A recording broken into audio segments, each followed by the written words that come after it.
which can help students get in touch with employers who can support their immigration process. This applies to many permanent resident programs in addition to the pathway I will be sharing with you later today, Express Entry.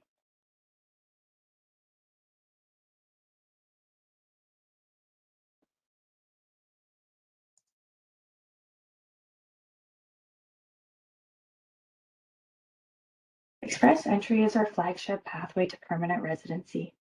Former international students are good candidates for Express Entry because of their age, education, language ability, Canadian work experience, and established community networks. Express Entry is a step-by-step process. The first step is to create an Express Entry profile. This profile is valid for 1 year, and it's important to always keep it up to date.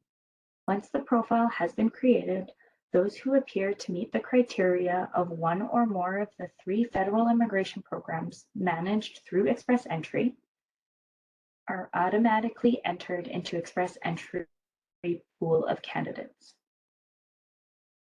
When a candidate is accepted into the pool, they are given a comprehensive ranking system score, and they are then ranked against each other. Top ranking candidates are then invited to apply only for permanent residence. On a regular basis, the highest scoring candidates will be sent invitations to apply for permanent residence. Only once a candidate has received their invitation to apply can they submit their application. Now that we know the basics, let's take a look at the 3 federal programs under Express Entry. The first of which is the Federal Skilled Worker Program.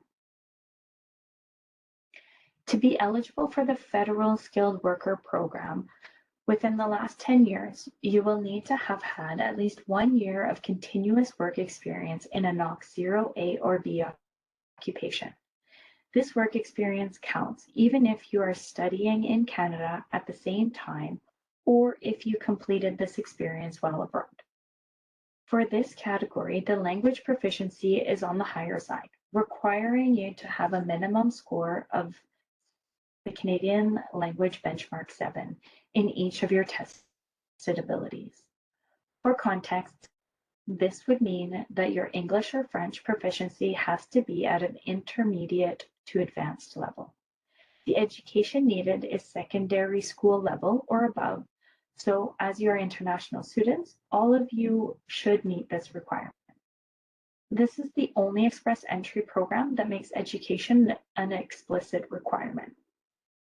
As well, the Federal Skilled Worker Program has its own point system that you have to satisfy as well. This system will look at specific information, including the adaptability category. As part of the adaptability category, this would look at factors that will help you establish yourself in Canada. This includes declaring whether you have relatives in Canada and if you did school or work in Canada. The second program is the Federal Skilled Trades Program. So this program is looking for 2 years of work experience within the last 5 years in one of the designated NOC B trades occupations that are listed on our website. For example, this may include occupations including employment such as those in the electricians, welders, and restaurant managers. The language proficiency for this category is on the lower end, which would be at a CLB 5 for speaking and listening and a CLB 4 for reading and writing. There is no specified education requirement for this category. However, having education will give you a higher likelihood of being selected in the Express Entry pool. Lastly, you will need to have a job offer for full-time employment or have a certificate of qualification in one of the designated NOC B occupations. For the third and final federal program with Express Entry, there is the Canadian Experience class. For the work experience component, you will want to have 12 months of skilled experience completed in Canada within the last 3 years. This work experience does not need to be continuous.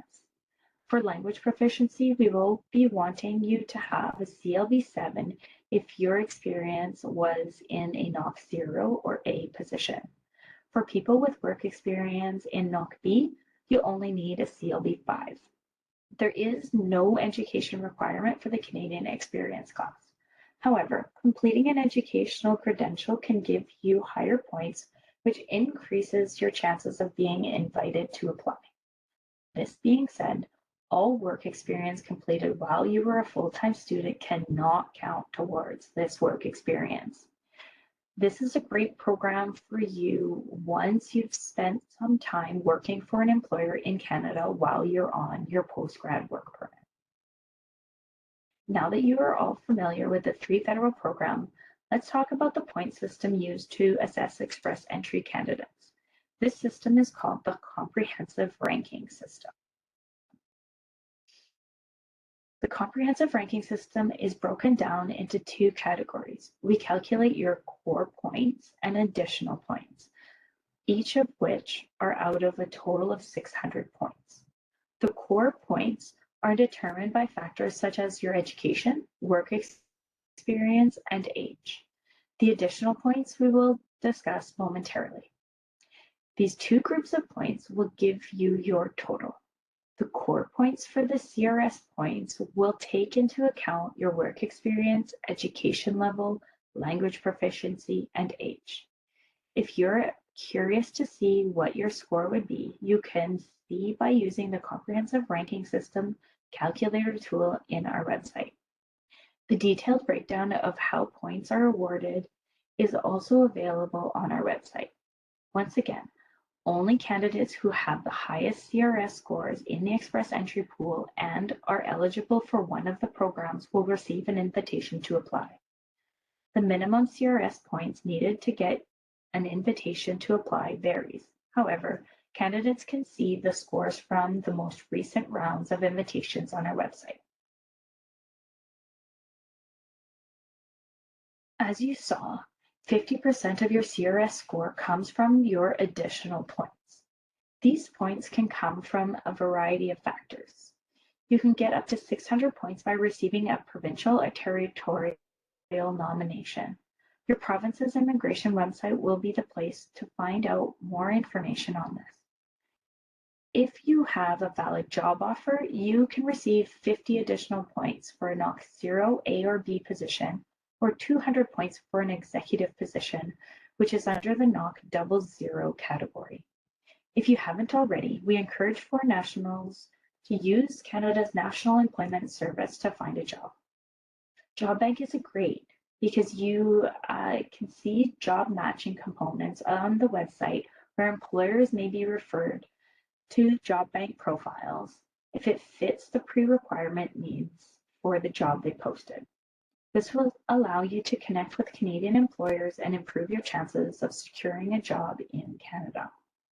Completing a post-secondary education in Canada can give you extra points. You can get an extra 15 points for completing a diploma or certificate program of 1 or 2 years, or you can get an extra 30 points for completing a diploma or certificate program of 3 years, a bachelor's degree, or a postgraduate degree. French proficiency will also give you up to 50 additional points. French proficiency can also boost your score. If you score well on your French test, you can gain an additional 25%. If you also can speak English well, you can gain a total of 50 points. Lastly, by having a Canadian citizen or permanent resident brother or sister in Canada, you can gain 15 additional points. Now that you have discussed the point system, we'll move on to the next steps. If you're among the highest ranked candidates in the express entry pool, you will receive an invitation to apply, and you have 60 calendar days to submit a complete application.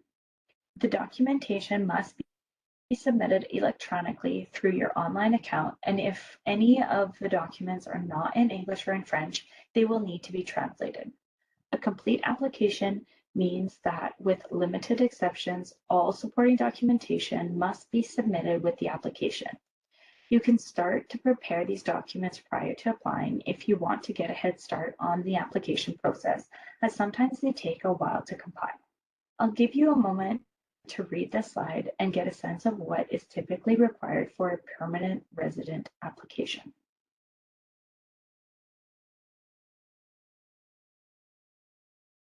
As well, your profile will expire after a year. If you still wish to be considered for express entry, you will need to create a new profile.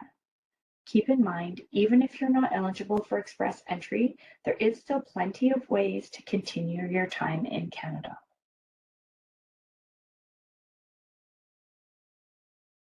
Before we finish talking about permanent residency, I want to further discuss what funds are required to immigrate.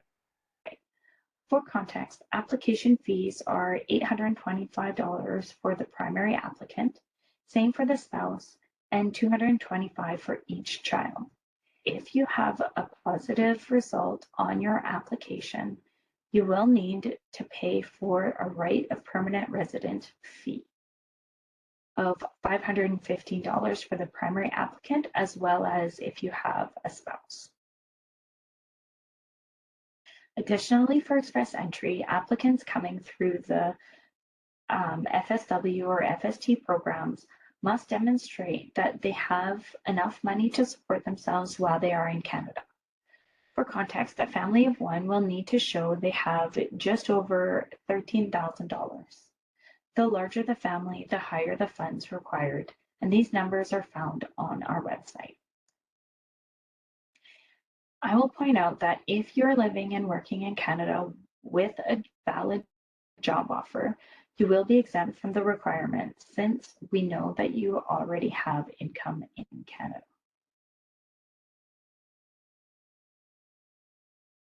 I also want to highlight the benefits of Francophone immigration. The benefit of Francophone immigration is not just for people whose primary language is French. It can also be for individuals who may speak it as a second language or those who are fairly proficient in the language. As mentioned before, French speakers can gain additional express entry points. These additional points may be the reason you receive an invitation to apply. You also become an asset to employers. French being one of Canada's official languages, employers seek out French-speaking candidates to better serve their clients and to tap into new markets both inside and outside Canada. Employers and candidates alike both enjoy the benefits of Mobilité francophone. Mobilité francophone allows for eligible French-speaking candidates to have access to work permits that are timelier and more cost-effective for employers. While there are many communities across Canada that will support your Francophone life in Canada, IRCC supports 14 specific communities across Canada that are set up to make sure that Francophone newcomers and their families feel at home. For all newcomers in Canada, there are agencies all throughout the country that are here to help you adjust to life in Canada. These agencies can help you and your family members find employment through receiving interview training, employment counseling, and connect with employers associated with the agency. You can also access information and courses on aspects of Canada you may not know. This includes accessing healthcare in Canada, what laws and rights you have, educational opportunities, and more. There are also agencies that are specialized in providing support for Francophone newcomers as they integrate socially, economically, educationally, and culturally into their new home in Canada. After you become a permanent resident, you can benefit from free English or French courses, so you can improve on your current language abilities. You can gain more work experience through one of our main temporary resident programs, such as the Temporary Foreign Worker Program and the International Mobility Program. Alternatively, you can look into if another federal program may work for you. Entrepreneurs, you may like the Startup Visa program. If you are interested in living in a very specific area of Canada, the Atlantic Immigration Program or the Rural and Northern Immigration Pilot may be right for you. As well, the provinces and territories all have specific permanent resident programs depending on their needs, and you may be eligible for those. For more information, our website is an invaluable resource when it comes to understanding Canada's immigration system. For case-specific inquiries, you can always contact our Client Support Center or our web form. All as well, you can